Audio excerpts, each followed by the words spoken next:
Hey, what's up, YouTube? What's up, everybody, man? Welcome back to the channel. How are you guys doing out there today? Hopefully, you're doing all right, man. All right. Okay, we're here with some Frank Zappa. It's been a while. It's been a long time, man. It has to be over a month, maybe 2 months. I really don't remember the last time I did a Frank Zappa. But we're here, and we're gonna be checking it out. This one is called "Don't Eat the Yellow Snow Sweet." Okay, this was suggested on, I think it was my birds. I did a reaction to the birds, and that's actually where I just saw that this suggestion was made. Sometimes I dive. Comments come in a lot. Thank you guys so much for leaving a lot of comments. I really appreciate all the comments you guys leave on my videos. But sometimes I have to go back in time just to finish reading some of the ones because unfortunately there's sometimes just not enough time in the day to look, and sometimes I get behind by a while and I try to go back and see as much as I can. So thank you guys. But we're here with this one, Frank Zappa. Let's go ahead and jump into it. It's been a long time, guys. Let's see what's happening.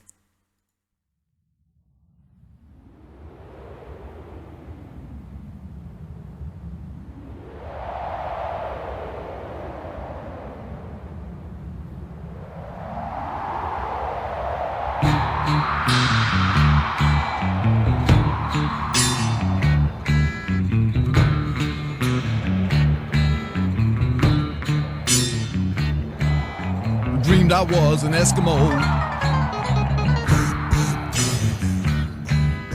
Frozen wind began to blow.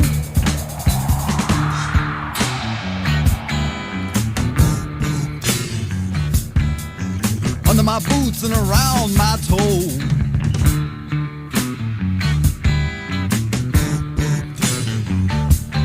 Frost that bit the ground below. Was 100 degrees below zero. And my mama cried. And my mama cried.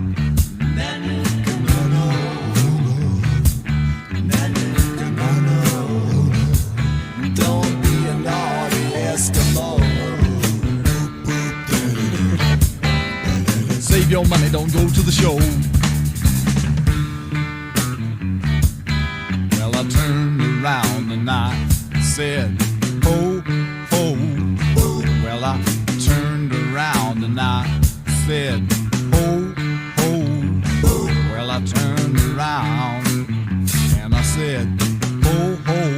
And the northern lights commenced to glow. And she said, with a tear in her eye, watch out where the huskies go, and don't you eat that yellow snow. Watch out where the huskies go, and don't you eat that yellow snow. Well, right about that time, Yellow people, snow. a fur trapper who was strictly from commercial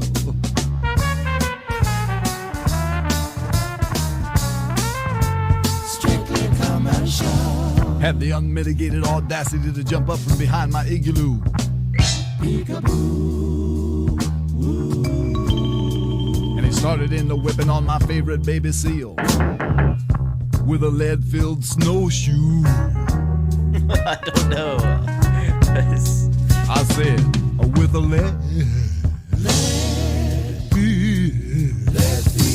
lead-filled snowshoe. He said, peekaboo, with a with a lead-filled snowshoe. He said, peekaboo. He went right upside the head of my favorite baby seal. He went whap with a lead-filled snowshoe, and he hit him on the nose, and he hit him on the fin, and he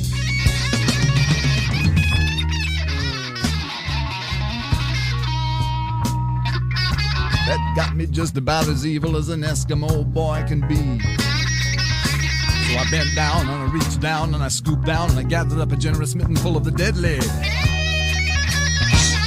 yellow snow. The deadly yellow snow from right there where the huskies go. Whereupon I proceeded to take that midden full of the deadly yellow snow crystals and rub it all into his beady little eyes with a vigorous circular motion hitherto unknown to the people in this area, but destined to take the place of the mud shark in your mythology. Here it goes now, the circular motion, rub it. Man. I feel like Weird Al had to be inspired by Frank. And then in a fit of anger, I pounced. And I pounced again. Great googly moogly. I jumped up and down the chest of her. I injured the fur trapper. Well, he was very upset, as you can understand. And rightly so, because the deadly yellow snow crystals had deprived him of his sight. And he stood up, and he looked around, and he said, I can't see. I can't see. Oh, woe is me. I can't see. Because he rubbed them in a circular motion, unknown to people in these parts.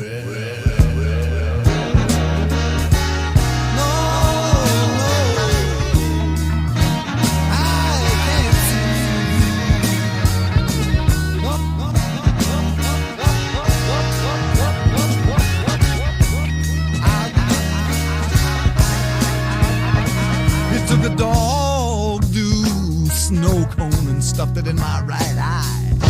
He took a dog do snow cone and stuffed it in my other eye. Dog do stuff. And the husky wee wee, the doggy wee wee has blinded me. And I can't see temporarily.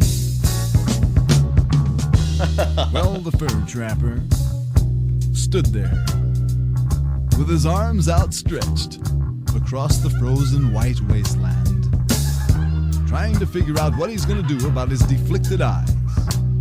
And it was at that precise moment that he remembered an ancient Eskimo legend wherein it is written, on whatever it is that they write it on up there, that if anything bad ever happens to your eyes as a result of some sort of conflict with anyone named Nanook, the only way you can get it fixed up is to go trudging across the tundra, mile after mile. Trudging across the tundra, right down to the parish of St. Alfonso.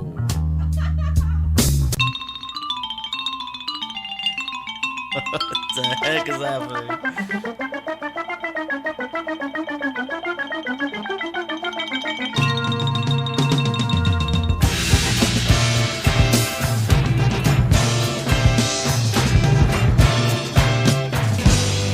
Yes, indeed, here we are at St. Alfonso's pancake breakfast, where I stole the margarine and wheedled on the bingo cards in lieu of the latrine.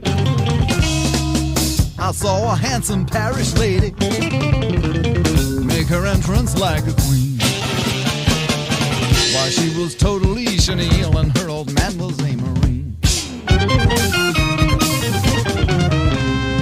As she abused the sausage patty and said, why don't you treat me mean?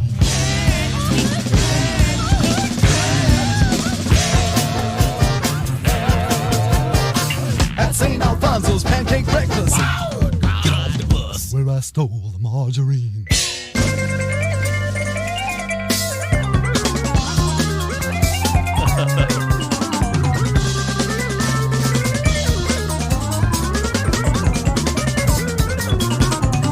Alright, so we're in a different part of the story now.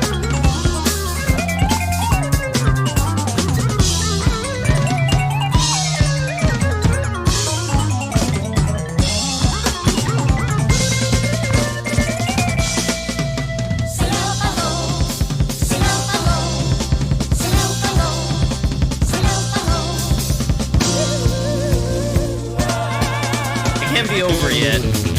We've got an unresolved story here. Get on your feet and do the funky Alfonso.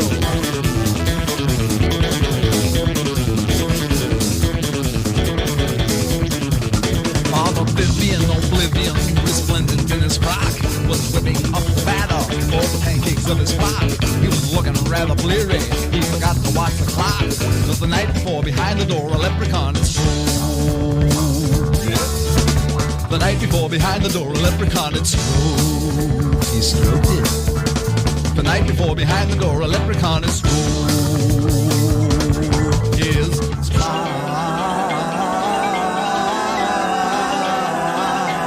Stroked his spine. It set him off in such a frenzy. He sang "Lock Around the Clock," and he topped it off with a, and he topped it off with a, and he topped it off with a.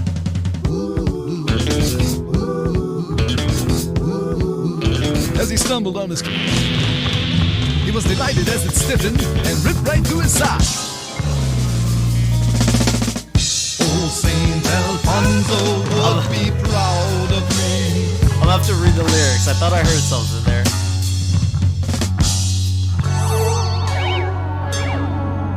He shouted down the block.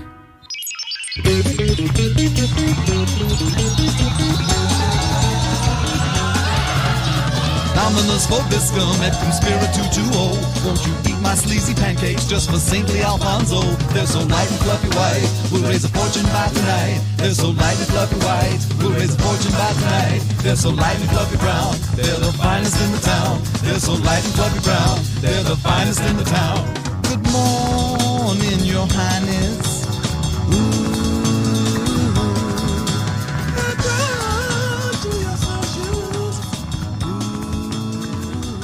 Alright, Frank's got a big sense of humor, man. He's got a big sense of humor. He reminds me of, in my generation, we had Weird Al Yankovic. Alright, I think y'all have probably heard of him, but quite a few of y'all have definitely heard. Frank reminds me very much of him with his style of music and a lot of the punchlines and humor that goes into it and a lot of the quirky sounds and stuff that can happen with it. But mainly Weird Al does parodies, so it's not the same type of music, but just with the humor aspect of it. That reminds me of it. Okay, so I forgot at the beginning he had mentioned that it was all a dream.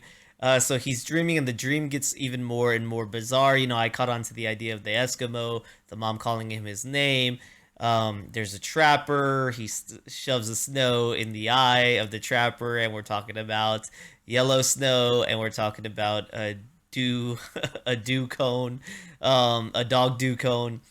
Goes on to the legend has it that he needs to run off to this other place. He runs there, and weird things are happening. A lady beating the meat patty.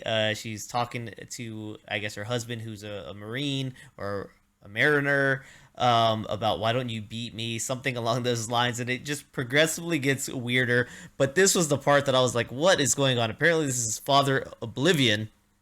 And really weird stuff was happening in this section here. For the pancakes of his flock, he was looking rather bleary. He forgot to watch the clock. A leprechaun had stroked it. Yes, a leprechaun had stroked it. He stroked it. A leprechaun had stroked it. Stroked his smock, which set him off in such a frenzy. He sang "Lock Around the Crock," and he topped it off with a woo woo woo. As he stumbled on he was delighted as it stiffened and ripped right through his sock.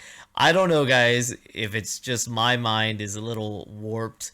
This sounded very interesting. So maybe it was just me, and if so, feel free to give me a thumb down for my perverse mind. But this sounded rather interesting. And then this whole part, they're so light and fluffy white, will raise a fortune by tonight. They're so light and fluffy brown, they'll be the finest in town. I took that as pancakes, but also, I don't know, with the previous stuff, I just don't know what to think of it. But there's that, guys. So this was my reaction to Frank Zappa's The Sweet Don't Eat the Yellow Snow. And wow, what an interesting one. What a journey of words and visuals that happened in my mind while listening to this song, for sure. Okay, so this helps clear it up, and my gosh, is this just a all over the place story? But such are our dreams, right? Dreams kind of can take us anywhere. So I did the sweet version, which is 10 minutes 53 seconds. It includes many different songs, and it was released in 1974. So we'll go down this story together for anyone that hasn't heard this and is interested as well. So it says, I'll read this whole section. It says, "Don't Eat the Yellow Snow" is a song about a man who dreams that he was an Eskimo named Nanook. His mother warns him, watch out where the huskies go and don't you eat that yellow snow. The song directly transitions into Nanook's Rubs It. The song is about Nanook encountering a fur trapper strictly from commercial who is whipping Nanook's favorite baby seal with a lead-filled snowshoe. Eventually, Nanook gets so mad he rubs husky wee-wee into the trapper's eyes, blinding him. According to the lyrics, the scene is destined to take place of the Mud Shark, a song from the live album Filmers in Zappa mythology. Zappa then sings in the fur trapper's perspective, who laments over the fact that he has been blinded. The fur trapper then makes his way to the parish of St. Alfonso, introducing the next song, St. Alfonso's Pancake Breakfast. From this point forward, the suite almost completely abandons the previous storyline. The fur trapper's blindness is never explicitly healed. In this song, a man attending St. Alfonso's pancake breakfast engages in such appalling deportment as stealing margarine pats from the tables, urinating on bingo cards, and instigating an affair with an attractive married female churchgoer whose husband is in the Marine Corps and who is into sadomasochism. The first song in the suite, the final song in the suite, Father Oblivion, is about a priest, Father Vivian Oblivion, who makes the pancakes for St. Alfonso's fundraiser. The lyrics somewhat ambiguously describe his recent sexual encounter involving a leprechaun and a sock, after which the father proclaims that St. Alfonso would be proud of his achievement. Then he utters the Latin phrase Dominus vobiscum et cum spiritu tuo. I can't speak Latin. Meaning, the Lord be with you and with your spirit. Won't you eat my sleazy pancakes just for saintly Alfonso? There are many possible reasons why the pancakes are sleazy. Zappa leaves them to the listener's interpretation. The suite can only loosely be said to follow a story and is treated as one piece only because of the musical transitions, the way each song introduces the next, and how later songs reference previous songs. So there you go, guys. The suite is done. My gosh, man. That is some imagery for your mind to just play with right there. If you are brave enough to play with that imagery. So thank you for the suggestion, man. Really crazy stuff right here. Wow, Zappa was on the roll, on a trip with this one, man. And just looking at it, there's a song on here called Cosmic Debris, which I believe people said I need to react to. So let me know if you guys want me to dive into that after this one. Let me know what you thought. Hopefully you guys enjoyed the reaction. The stories were taking me everywhere, and sometimes having a little preparation for something like that would help, but my mind was trying to like stitch this together as it's playing out. And just like they said, the beginning story takes a departure into the second story, and my brain, not knowing that, is trying to connect these and still catching quite a bit of what's going on, but I'm stuck kind of in the between phase when I'm reacting, trying to still link the stories, not realizing they no longer are linking, right? I just need to take each piece for what it's worth at its time, and on a first listen, I couldn't tell that I needed to do that. Okay, so hopefully you guys still enjoyed the reaction. Thank you for being here. If you did, please don't forget to like, subscribe, check out the descriptions down below for other ways you can help the channel, including donation requests if you so choose. With that being said, I'm gone. See you on the next one. Okay, peace.